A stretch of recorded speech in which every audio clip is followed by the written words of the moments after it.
Speeding down a highway in northwest Washington, this is the end of a long bus journey. But you're seeing the beginning of an undocumented life in America. We first met Petrona and her son Rudy 38 hours earlier, 1,300 miles south in El Centro, California. Her toddler, so exhausted, sleeps through the interview. As his mother recounts the nightmare of their life in Guatemala. Juntos, sí. Quiero vivir juntos. I just want us to live, says Petrona, and it wasn't going to happen at home. Guatemalan gangs ruling her town had threatened to kidnap and kill Rudy unless she paid them. They'd already broken both the legs of Petrona's father, she says, and killed another child in the family. To escape a death threat, her husband had already slipped illegally into America last year. She would do the same. 2 weeks ago, like so many others, she slipped easily into Mexico at the Guatemalan border. But shortly after she crossed a river into Texas, she was arrested and brought to a detention center, joining dozens of other mothers and children.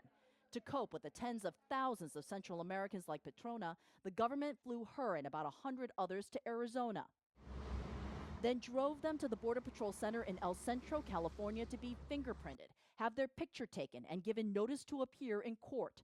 She's released on her own recognizance. I'm almost there, Petrona tells her husband using a borrowed cell phone. He's living in Washington State, where she's now heading. Estoy contenta. He sent her money to buy the ticket, and Petrona and Rudy board the Greyhound for the 38-hour trip north. Not in Marietta! Not in Marietta!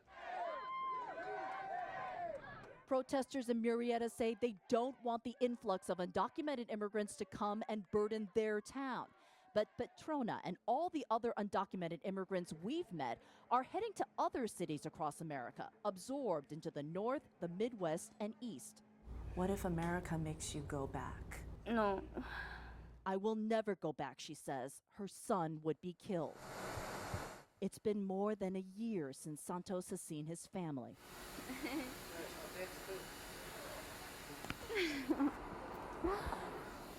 Rudy doesn't recognize his father, but that doesn't matter right now. I don't know how she did it, he says, so stunned he's not sure what else to say.